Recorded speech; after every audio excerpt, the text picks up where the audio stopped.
আগের ক্লাসে আমরা বিভিন্ন ধরনের ধারা সম্পর্কে জেনেছি এবং এই ক্লাসে আমরা ধারা সংক্রান্ত লিমিটের সমস্যার সমাধান করব এবং এই ক্লাসে আমরা যেই সমস্যাগুলো সমাধান করব এগুলোকে তোমরা কিছু কিছু ক্ষেত্রে ফর্মুলা হিসেবেও ব্যবহার করতে পারবে।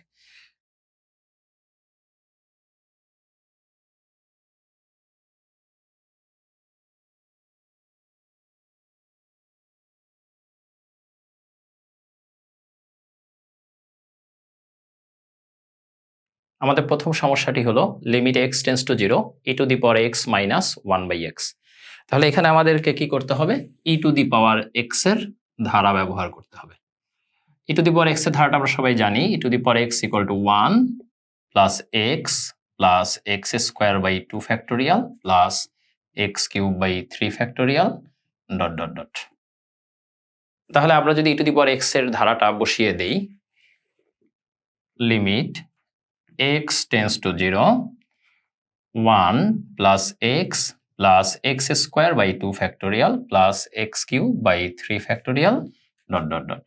এবার এখানে একটা বিষয় খেয়াল করি, সবার শেষে কিন্তু একটি -1 আছে, তাহলে এটা যদি আমরা লিখি -1 ডিভাইডেড বাই নিচে কি আছে x। এখন এই 1 আর এই -1 ক্যান্সেল, তাহলে 1 এবং -1 যদি ক্যান্সেল হয়ে যায়, limit x tends to 0 x plus x square by 2 factorial plus x cube by 3 factorial dot dot dot divided by x আসবে। এখন আমরা একটা বিষয় একটু লক্ষ্য করি, আমাদের এখানে উপরের প্রতিটা টার্মের মধ্যে x কিন্তু কমন ফ্যাক্টর হিসেবে আছে এবং নিচে x আছে। তাহলে আমরা যদি কমন ফ্যাক্টর ক্যান্সেলেশনে যাই, অর্থাৎ x divided by x, result আসবে 1 x square by 2 factorial divided by x, কি আসবে? এটা আসবে x বাই 2 ফ্যাক্টোরিয়াল, তারপর x cube by 3 factorial divided by x, এটা কি আসবে? এটা আসবে x square by 3 factorial and so on. এখন একটা জিনিস খেয়াল করি যে আমাদের এ পর্যায়ে এসে কিন্তু অনির্ণেয় আকার বা ইনডিটারমিনেট ফর্মটা চলে গিয়েছে, এখন কিন্তু আর অনির্ণেয় আকারটা নাই, তার মানে আমরা এখন মান বসাতে পারবো। তাহলে আমরা যদি x এর ভ্যালুটা 0 বসিয়ে দেই, তাহলে x বাই 2 ফ্যাক্টোরিয়াল থেকে শুরু করে পরবর্তী প্রতিটা টার্ম আসলে 0 হয়ে যায়, তাহলে আমাদের রেজাল্টটা কত আসবে? 1। অর্থাৎ আমরা বলতে পারি limit x tends to 0 e to the power x minus 1/x equal to 1। এখান থেকে একটা মজার বিষয় খেয়াল করি, প্রশ্ন করি limit x tends to 0 e to the power sin x minus 1/sin x equal to কত? Limit x tends to 0 e to the power cos x minus 1/cos x equal to কত? Limit x tends to 0 e to the power tan x minus 1/tan x equal to. তো অনেকেই কোনো কিছু খেয়াল না করে এই তিনটার উত্তরই কিন্তু আসলে 1 বলে দেন, কিন্তু আসলে দেখবেন তিনটার উত্তর কিন্তু 1 না। কেন? আমরা প্রথম সমস্যাটি যদি খেয়াল করি, limit x tends to 0 e to the power sin x minus 1/sin x, তার মানে কি? তার মানে হচ্ছে এই ফর্মটার সাথে কম্পেয়ার করলে এই x এর পরিবর্তে এইখানে sin x আছে, তারপর আবার এই নিচের x এর পরিবর্তে এখানে sin x আছে। তাহলে আসলে এরকমই হওয়া উচিত, কিন্তু আরেকটা জিনিস আমাদেরকে অবশ্যই খেয়াল রাখতে হবে যে এখানে যে x টেন্ডস টু 0 আছে আর এই যে এখানে x টেন্ডস টু 0 আছে, তার পরিবর্তে আমরা sin x টেন্ডস টু 0 লিখতে পারি কিনা, কারণ প্রত্যেকটা জায়গায় x এর পরিবর্তে যেহেতু sin x এসেছে, তাই x টেন্ডস টু 0 এর পরিবর্তে sin x টেন্ডস টু 0 লিখতে পারতে হবে। এবং আমরা জানি যে x এর মান যদি 0 এর দিকে যায়, sin x এর মানও 0 এর দিকে যায়, দ্যাটস ওয়াই এই রেজাল্টটা 1, এই ব্যাপারে কোনো সন্দেহ নাই।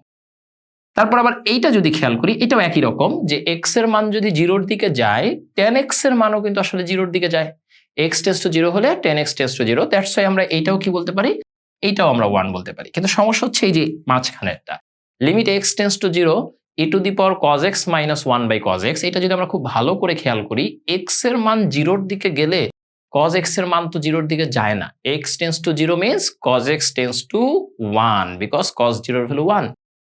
এবং আরো ভালো করে যদি আপনারা খেয়াল করেন, এইটা কিন্তু আসলে ইনডিটারমিনেট ফর্মেই নাই। আমরা x এর ভ্যালু 0 বসাই, তাইলে দেখেন তো এখানে কি আসে?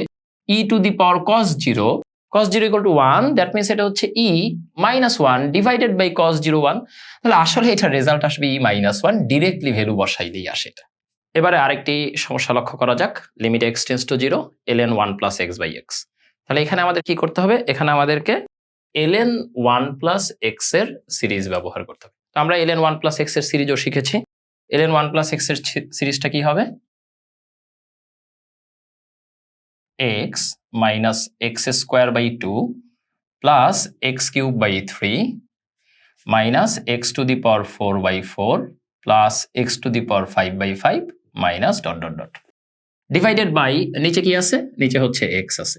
তাহলে এই ক্ষেত্রেও যদি আমরা লক্ষ্য করি ভালো করে তাহলে আমরা দেখতে পাচ্ছি উপরে এবং নিচে উভয় ক্ষেত্রে x কমন ফ্যাক্টর আছে। তাহলে যেহেতু x কমন ফ্যাক্টর আছে আমরা কমন ফ্যাক্টরটা ক্যান্সেল করে দিলে limit x tends to 0 x by x equal to 1 x square by 2 divided by x হচ্ছে x by 2 x cube by 3 divided by x হচ্ছে x square by 3 তারপরেরটা আসবে x cube by 4 তারপরেরটা আসবে x to the power 4 by 5। এখন আমরা ভালো করে লক্ষ্য করলে আমরা আবার দেখতে পাবো যে এখন কিন্তু আমাদের অনির্ণয় আকার বা ইনডিটারমিনেট ফর্মটা নাই। তার মানে আমরা মান বসাতে পারি। তাহলে আমরা যদি x এর মান 0 বসাই তাহলে এই x by 2 থেকে পরবর্তী প্রতিটা টার্মের ভ্যালু 0 চলে আসে। দ্যাটস ওয়াই আমাদের এখানে ভ্যালুটা আসবে হচ্ছে 1। অর্থাৎ আমরা বলতে পারি limit x tends to 0 ln 1 plus x by x equal to কত